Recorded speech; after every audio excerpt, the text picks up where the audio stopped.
You've been doing something every evening that you believe is good for you. Maybe it is a banana before bed. Maybe it is a small bowl of granola with a splash of milk. Maybe it is a handful of dried fruit because someone told you dried fruit was natural and natural meant safe. Maybe it is a glass of orange juice before you take your evening medication because it felt like a gentle way to close the day. You are not being careless. You are not being reckless. You chose something that sounds healthy, something light, something that in any other context would be considered a reasonable choice. And yet every single morning, that number on the meter is higher than it should be. You ate a careful dinner. You took your medication on time. You went to bed at a reasonable hour. And the reading you wake up to does not reflect any of that. It reflects something else. Something that happens after you close your eyes. Something nobody warned you about. I am 83 years old. I have lived with type 2 diabetes for 22 years. I wake up clear-headed. I cook my own breakfast. I manage my own schedule. I go to bed without dread about what the meter is going to say in the morning. That did not happen by accident, and it did not happen because I found a miracle. It happened because I finally understood what was driving my morning number, and I stopped doing one thing I had been doing every night for years without realizing it was working against me. The food I'm going to tell you about is sitting in your kitchen right now. It might be on your counter, it might be in your fruit bowl, it might be in the cabinet next to your medication. And the reason your doctor has never mentioned it is not because your doctor does not care. It is because what I am about to explain takes longer than a standard appointment allows. It connects a specific food, a specific time of night, and a specific process your liver runs while you sleep. And almost nobody connects all three. Stay with me. Because what I found when I started paying attention to the hours between 9 at night and 7 in the morning changed the only number that had refused to move for years. Let me start with the mechanism, because if you understand what your liver is actually doing while you sleep, the rest of this will make complete sense. Your body has a built-in process that runs every night. Between roughly 2 and 4 in the morning, as your brain moves toward waking, your adrenal glands begin releasing cortisol, growth hormone pulses, and your liver, receiving those signals, begins releasing stored glucose into your bloodstream. It is preparing you for the demands of the coming day. Researchers have documented this process for decades. They call it the dawn phenomenon. In a younger body, or in a body where the cells still respond efficiently to insulin, this overnight glucose release is modest. Insulin handles it quietly. The morning number stays in a reasonable range. But after 60, after years of living with elevated blood sugar and insulin resistance, the cells that are supposed to respond to that insulin have become less sensitive. The key no longer turns the lock as smoothly as it once did. So the glucose the liver releases in the early morning hours sits in the bloodstream longer than it should. The pancreas tries to compensate by producing more insulin, but the receptors are stiff. And by the time your alarm sounds, you have hours worth of uncleared glucose sitting in your blood before you have eaten a single thing. That is the morning number. It is not a reflection of your dinner. It is a reflection of what your liver did between 2 and 4 in the morning, amplified by how much glucose was already available in your bloodstream when you went to sleep. And here's the part that nobody in a 7-minute clinic appointment has time to explain.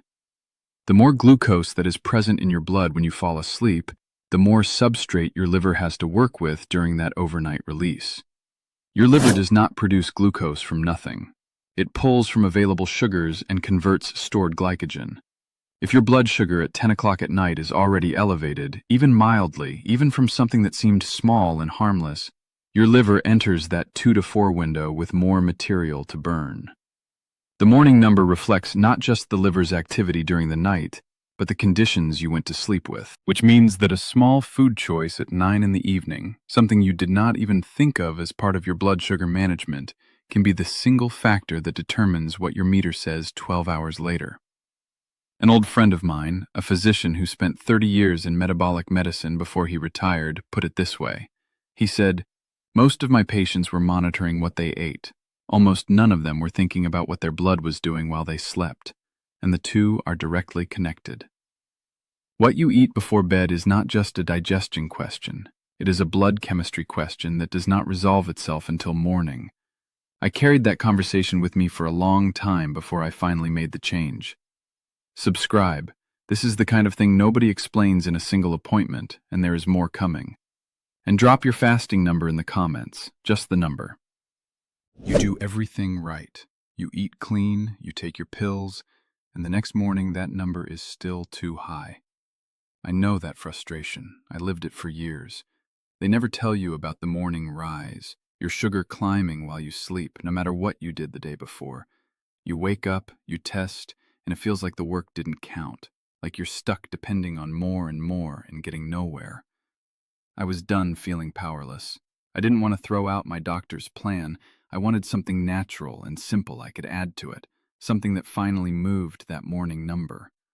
I'll walk you through what changed it for me. And the natural support I add every day is in the free presentation linked below. The food I quit is fruit eaten alone at night. Not fruit in general, not fruit at breakfast or as part of a balanced meal or alongside protein and fiber.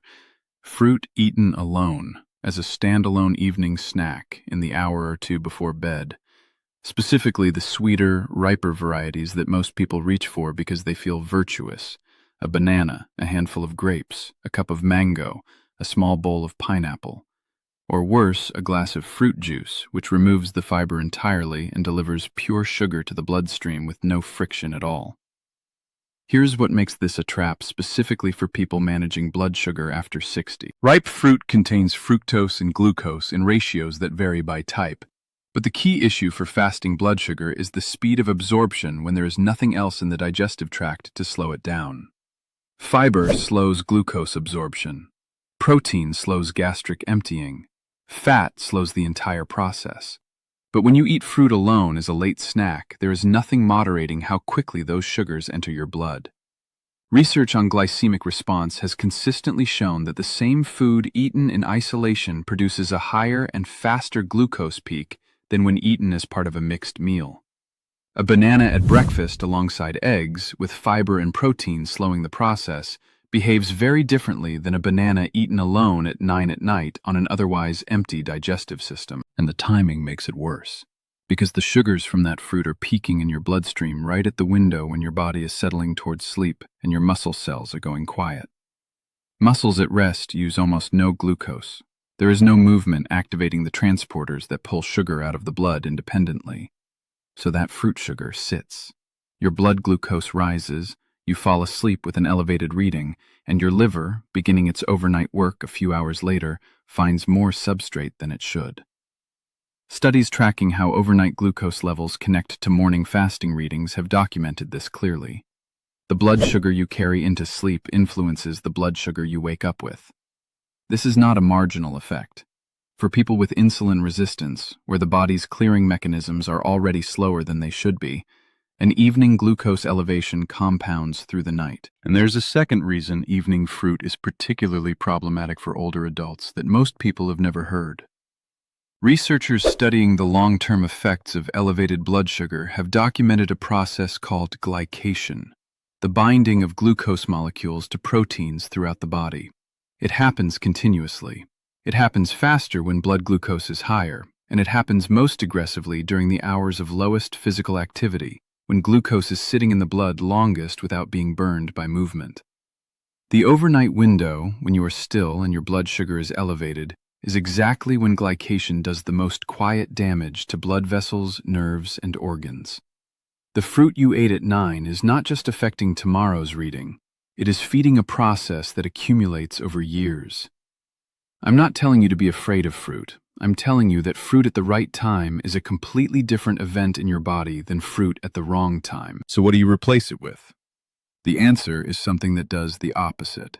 Something that, if you need a small amount of food before bed, slows the overnight glucose environment rather than elevating it. Cottage cheese. Plain, full fat. A small half cup. It is high in casein protein, which digests slowly over several hours. Research has shown that casein consumed before sleep releases amino acids gradually through the night without producing a glucose spike. It keeps the body in a mild fed state, which reduces the signals that drive the liver to compensate with extra glucose release. It is not exciting, it is not sweet, but it does not give your liver a problem to solve at 2 in the morning. The food change is one part of a system. Because the dawn phenomenon has three inputs you can actually influence. What you go to sleep with, the evening glucose environment, is the first. The second is how your body clears glucose in the hours before you fall asleep. And the third is how steeply cortisol rises in the early morning. A short walk after dinner addresses the second input directly. 10 minutes of movement activates a glucose transporter in your muscle cells that works entirely independently of insulin. Your muscles do not need insulin to pull glucose out of the blood when they are moving. The pathway is separate, which means that even if your insulin sensitivity is reduced, the walk still works. You are clearing the glucose from dinner through a door that insulin resistance cannot block. Go to sleep with a lower baseline, and the liver starts its overnight work from a quieter position. And the third input, the cortisol curve, is governed by sleep itself.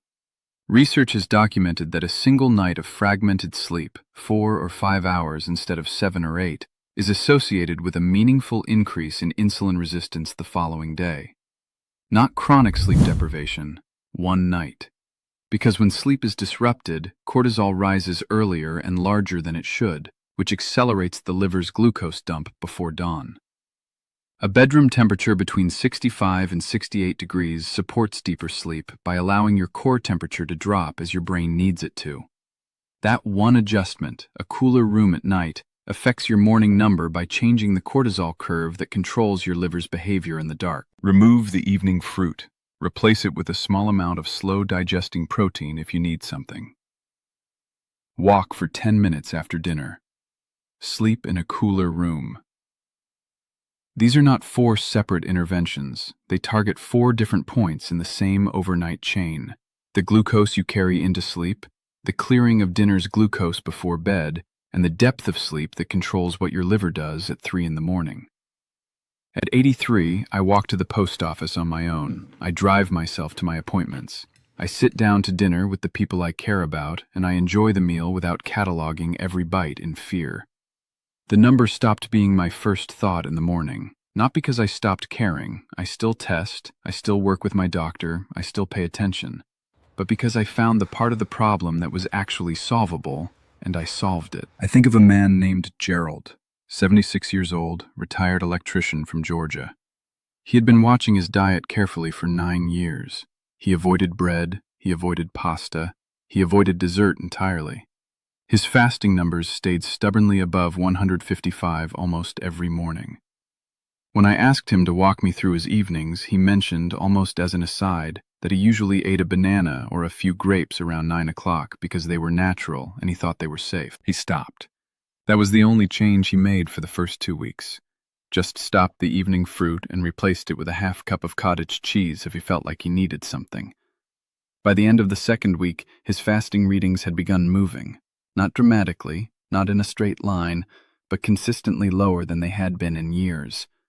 He told me later that he had spent 9 years eliminating foods from his diet and never thought to look at the timing.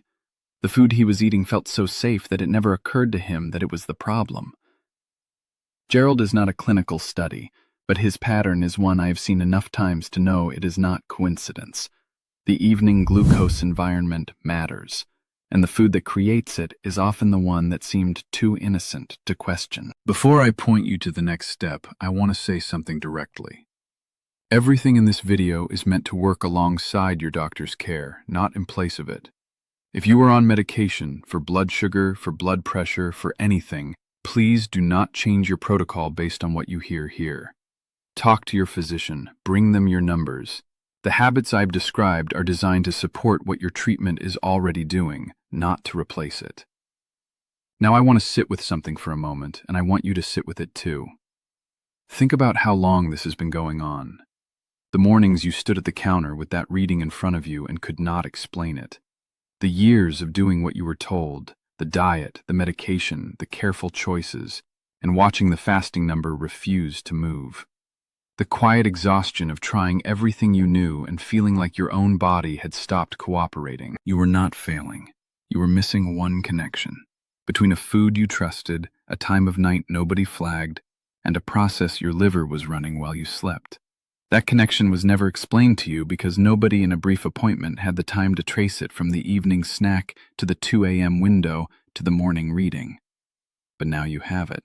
And the number that felt permanent is not permanent. It responds to this. The mechanism is real and it is changeable. If you watched this whole thing, you're not the type who gives up. You're the type who keeps looking for a real answer. So let me be straight with you. The morning number isn't your fault, and it isn't just diabetes.